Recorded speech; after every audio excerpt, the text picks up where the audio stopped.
Құрметті оқушы, біз бүгін өзіңменен сөз мағынасының ішіндегі синонимдер, амонимдер және антонимдер туралы сабағымызды бастаймыз. Синонимдер дегеніміз не? Бұл мағынасы бір-біріне ұқсас, жуық, өзара мәндес сөздер. Міне мұндай сөздерді синонимдер дейміз. Қазақ тілінде мұндай сөздер өте көп. Әдемі, сұлу, көрікті, ажарлы, сымбатты, кескінді, бәденді қарап отырсақ, бір сөзді қаншама түрлі қылып айтуға болады. Міне сол сияқты анық, айқын, тайға таңба басқандай. Мұның тұрақты сөз тіркестерінің ішінде де осыған сәйкес нұсқалары табылып отырады. Немесе жедел, шапшаң, дереу, тез деп жатамыз. Міне мұндай сөздерді синонимдер дейді. Синонимдердің бір өзіне тән мынадай белгілері бар. Синонимдер ең азы екі сөзден аз болмау керек. Ал ең азы мысал үшін қайратты, қуатты десек. Ал енді кейбір сөздерде тіпті 40-тан астам оның нұсқасы бар. Бір сөзді 40 түрлі қылып айтуға болады. Көрдіңіз бе? Біздің қазақ тілінде қандай керемет бай және көп синонимдер байқауға болады. Және екіншісі, синонимдер болу үшін олардың мағынасы бір-біріне жақын болу керек. Одан кейін синоним болу үшін олар бір сөз табынан болу керек. Яғни, не зат есімнен, немесе етістіктен, немесе сын есімнен, немесе үстеу сияқты сөз таптарынан болу керек. Мысалы, етістіктен ғана болатын. Айту, жеткізу, хабарлау, сөйлеу.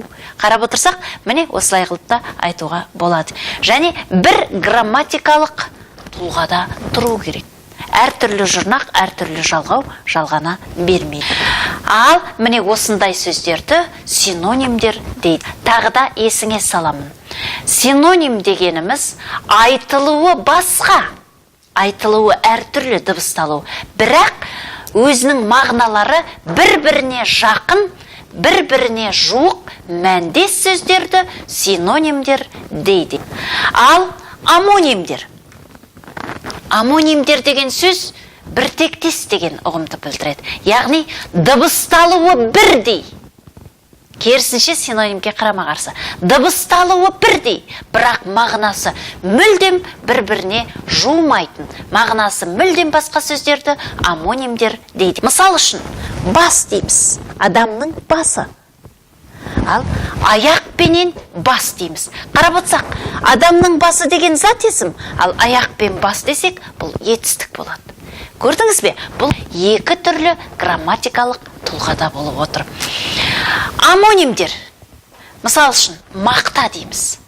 Әрине, бір уыс мақта, өсіретін кәдімгі өнім мақта. Ал немесе бір кісіні әдемілеп тұрып мақта. Біреуі етістік, біреуі зат есім болып отыр. Саулық дейді. Саулық деген адамның денсаулығы.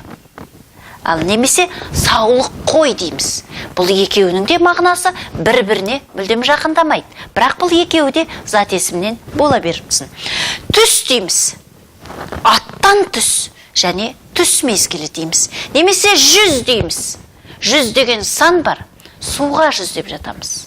Немесе 300-ге бөлінетін жүзді айтамыз. Қарасақ, бұл үшеуінің де бір-біріне ешбір мағыналық жақындығы жоқ. Міне, дыбысталуы бірдей, айтылуы, жазылуы бірдей қарап отырсақ, бірақ беретін мағынасы мүлдем бір-біріне басқа сөздерді амонимдер дейді.